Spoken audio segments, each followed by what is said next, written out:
ना अंडी, ना मैदा, ना गव्हाचे पीठ व नाही साखर वापरता आज आपण हे छान असे आप्पेपात्रामध्ये मिनी केक बनवणार आहोत। तेही आपण नाचणीच्या पिठाचे हे छान असे छोटे छोटे मिनी केक बनवणार आहोत।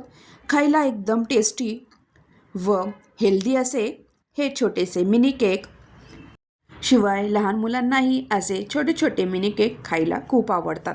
चला तर मग जास्त वेळ न घालवता रेसिपीला सुरुवात करूया व इथे आपल्याला काय काय साहित्य लागणार ते बघूया। इथे मी एक बाउल घेतलेला आहे व ही वाटीच्या प्रमाणात मी सगळे साहित्य घेणार आहे। मी इथे अर्धी वाटीला थोडेसे कमी इथे साजूक तूप घरातले असते ते तूप घेतलेले आहे। आता या तुपामध्ये आपण अर्धी वाटी म्हणजे अर्धी वाटीला जास्त म्हणजे 3/4 मी इथे गूळ किसून घेतलेला आहे। आता हा गूळ आपल्याला चांगला मिक्स करून घ्यायचा आहे। तर चांगलं गूळ इथं तूप आणि गूळ चांगलं मिक्स झालेलं आहे। आता यामध्ये आपण वाटीभर एवढे नॉर्मल जे दूध असते आपले ते दूध तिथे टाकायचं आहे। तर चांगलं मिक्स करून घ्यायचं आहे। गूळ चांगला इथे मिक्स झाला पाहिजे, त्यामुळे इथे चांगला मी इथे गूळ किसून घेतलेला आहे। आता हे आपले मिश्रण रेडी झालेले आहे। आता इथे चॉकलेटचा थोडासा फ्लेवर यावा म्हणून मी इथे थोडंसं चमचाभर एवढी कोको पावडर टाकलेली आहे।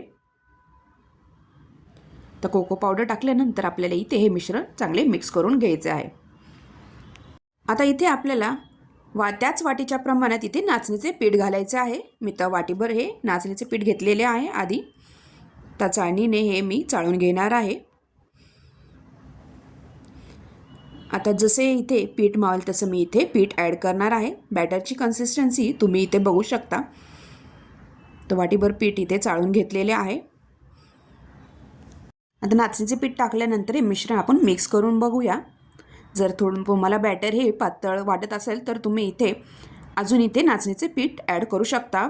तर बॅटर थोडेसे पातळ आहे तर मी इथे अजून थोडंसं इथे अर्धी वाटी एवढं अजून नाचणीचं पीठ घेणार आहे।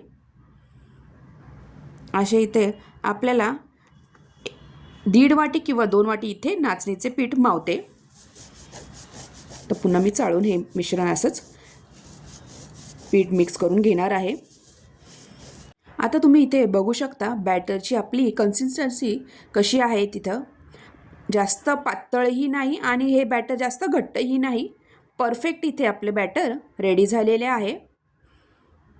छान असं मिक्स करून घ्यायचं आहे। इथं अशा प्रकारे इथे आपलं बॅटर झालं पाहिजे। मस्त इथं बॅटर इथे आपले रेडी झालेले आहे। आता इथे फ्लेवरसाठी तुम्ही इलायचीची पावडर ही टाकू शकता। इथे मी व्हॅनिला इसेन्स थोडंसं टाकत आहे। तुमच्याकडे इसेन्स नसेल तर विलायची पावडर टाकली तरीही चालेल। आता इसेन्स टाकल्यानंतर आपल्याला मिक्स करून घ्यायचं आहे। आता आपल्याला बेकिंग सोडा व बेकिंग पावडर टाकण्याच्या आधी तवा मी प्रीहीट करायला ठेवलेला आहे। त्या तव्यावरच आपल्याला आप्पेपात्र ठेवायचे आहे। आता मी इथे चमचाभर एवढे छोटासा चमचा मी घेतलेला आहे, तो चमचाभर एवढे बेकिंग पावडर टाकायचे आहे व बेकिंग सोडा कमी टाकायचा आहे। इथे बेकिंग सोडा जास्त झाला तर केक आपला टेस्टला वेगळा लागतो, त्यामुळे इथे तुमची बेकिंग पावडर जास्त झाली तरी चालेल पण बेकिंग सोडा जास्त टाकू नका।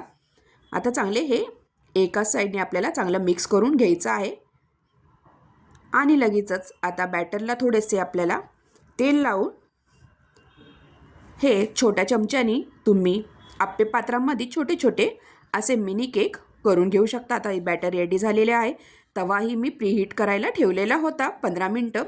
आता हे आप्पेपात्र आहे, त्या आप्पेपात्राला आपल्याला थोडं थोडं तेल हे ग्रीस करून घ्यायचे आहे व अशा प्रकारे थोडे थोडे बॅटर टाकून सगळ्या आप्पेपात्रामध्ये असे बॅटर टाकायचे आहे व टॅप करून घ्यायचं आहे।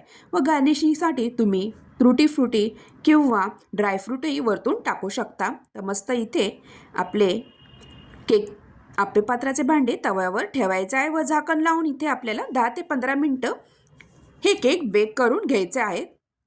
आता 10 ते 15 मिनटानंतर तुम्ही बघू शकता तुमचे हे मिनी केक रेडी झाले आहे की नाही। तर बघा आपल्याला टूथपिक टाकून तुम्ही बघू शकता। जर टूथपिकला जर बॅटर चिकटत असेल तर तुम्ही अजून थोड्या वेळ हे बेक करायला ठेवा। आता इथं बॅटर अजिबात चिकटत नाही आहे, टूथपिकला म्हणजे आपले हे मिनी केक रेडी झालेले आहे व गार झाल्यानंतर आपल्याला एका प्लेटमध्ये हे सगळे मिनी केक काढून घ्यायचं आहे. तर अशा प्रकारे आपले हे मस्त असे छान असे छोटे मिनी केक नाचणीचे, इथे आपण साखरेचाही वापर केलेला नाही व मैद्याचा नाही, इथे आपण गुळापासून मस्त असे मिनी केक हेल्दी असे बनवलेले आहे.